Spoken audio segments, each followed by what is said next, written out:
బండ్ల గణేష్ గారు అన్న ఇటు ఇక్కడన్నా గబ్బర్ సింగ్ రిలీజ్ అప్పుడు బ్లాక్ బస్టర్ అయింది. కలెక్షన్స్ పవన్ కళ్యాణ్ గారికి చెప్పొద్దు అన్నారు కదా, 100%. ఇప్పుడైనా చెప్తారా? ఎందుకంటే ఇప్పుడు సినిమాలు ఏది రీ రిలీజ్ అయినా కూడా కలెక్షన్స్ ఇంత వసూలు చేస్తాయని చెప్తున్నారు. ఇప్పుడు చెప్తాను, లాస్ట్ టైం చెప్పక బాధపడ్డాను ఛాన్స్ సార్లు. ఆయన ఎవరికి చెప్పొద్దు, ఈసారి ఆయన నేను చెప్పేస్తాను, 80% చెప్తాను. ఇప్పుడు చెప్పండి మరి, అప్పుడు ఎంత వసూలు చేసింది? ఇప్పుడు ఆయన సత్యనారాయణ గారు రిలీజ్ అయినా చెప్తాం. ఇప్పుడైతే అద్భుతంగా ఉన్నాయి, ఓపెన్ చేయగానే ఫుల్ అయిపోతున్నాయి.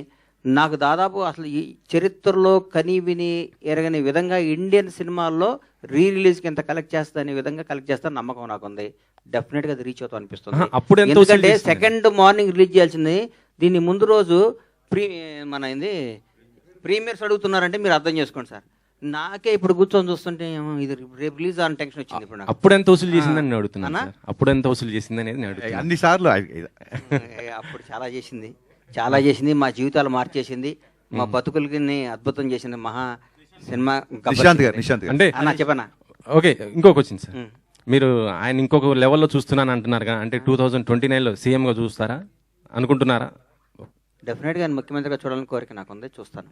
మీ పాత్ర ఎలా ఉండబోతుంది? చనిపోయారు పాపం ఆయన మన యూట్యూబ్ ఇంటర్వ్యూ చేశాడు, ఆయన పేరు ఏందన్న, టీఎన్ఆర్ గారు, మహానుభావుడు. ఆయన ఒకరోజు మా ఇంటికి వచ్చి ఇంటర్వ్యూ చేశారు. దాదాపు 10 ఏళ్ళు 9 ఏళ్ళ నాడు 8 ఏళ్ళ నాడు నేను చెప్పాను, ఆయన కరోనాలో చనిపోయారు. మీరు రాసి పెట్టుకోండి అన్న, ఇంటర్వ్యూ చెక్ చేయండి. పవన్ కళ్యాణ్ ఆయన ముఖ్యమంత్రి అవుతారు, ఆయన స్థాయి వేరు, ఆయన ఎక్కడో ఉంటాడని నేను 7 సంవత్సరాల ముందు చెప్పాను.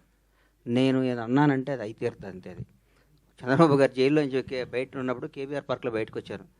మొత్తం ఇక వాష్ అవుట్గా అటు నుంచి అటు వెళ్ళిపోతాడు అన్నారు. బయటకు వచ్చారు, రే ఆంధ్రాన్ని వెళ్తాడో దేశాన్ని శాసిస్తాడు అని చెప్పి. మీరు యూట్యూబ్లో చూసుకోండి, నేను చెప్పి నేను నమ్మకూడదు. మీరు టక్ టక్ అని కొట్టుకొని చూసుకోవాలి, చెక్ చేసుకోవాలి.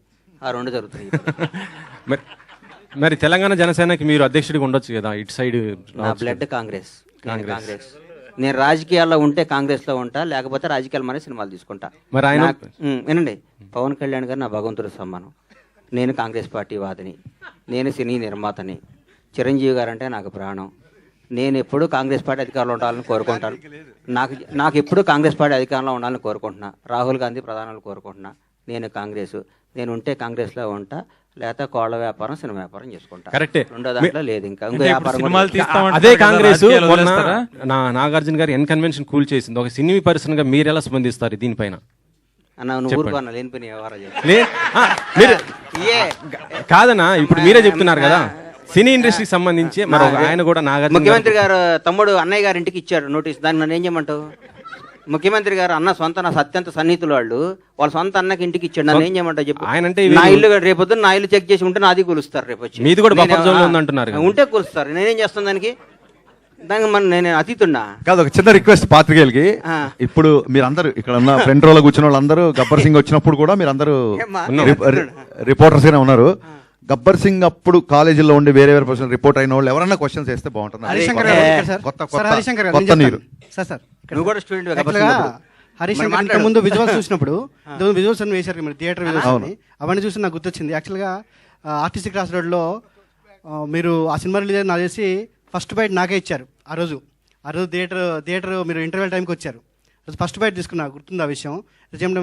థియేటర్ కవరేజ్ అంతా యాక్చువల్గా ఆ ఎంటర్టైన్మెంట్ని అదంతా ఇంటర్వెల్ టైంకే జనాలు బీభత్సంగా ఎంజాయ్ చేశారు ఆ రోజు. నేను థియేటర్లో చూశాను కాబట్టి. అలాంటి ఎంటర్టైన్మెంట్ ఇప్పుడు రేపు వచ్చే ఈ సినిమాలో ఉస్తాద్ భగత్ సింగ్లో ఆ రేంజ్ ఎంటర్టైన్మెంట్ని మేము ఎక్స్పెక్ట్ చేయొచ్చు అనేది. మీరు మళ్ళీ ఇంటర్వెల్కి వస్తాను నేను, మీకు అలా అనిపించింది అనుకోండి, అలా వచ్చిందని మళ్ళీ బయట తీసుకుందరు. కానీ అలాగే సార్, ఇంకోటి చిరంజీవి గారిని ఈ మధ్య మీరు ఒకటి యాడ్ డైరెక్ట్ చేశారు. అవునండి, ఆయనతో సినిమా చేసే అవకాశం ఏమైనా ఉందా? ఖచ్చితంగా ఉంది. ఇందాకే చెప్పాను, అవకాశం సినిమా చేయడం ఉంటాడా అన్న? చిరంజీవి గారు అవకాశం ఇంటర్వ్యూ అవకాశం కాదన్నా, బడ్జెట్ గా మీకు ఫోన్ వస్తుంది, సార్ మీకు విఐపి బ్రేక్ తోమాల సేవ మిమ్మల్ని ముందు కూర్చోబెడతాం వస్తారా అని అడుగుతారు. ట్రైన్ దొరికితే ట్రైన్, బస్సు దొరికితే బస్సు, ఫ్లైట్ దొరికితే బస్సు, లేకపోతే నడుచు పరిగెత్తుకుంటే దర్శనం చేసుకుంటారు. చిరంజీవి గారు అవకాశం ఇస్తాడన్న పోడా సార్? మీ కాంబినేషన్ సార్, మాకు అడిగేది మీరు కాంబినేషన్ చెప్పాగా ఆయన చెప్పండి. పాదయాత్ర చేస్తాను 41 రోజు ఆయన దగ్గరికి ఏందన్నా.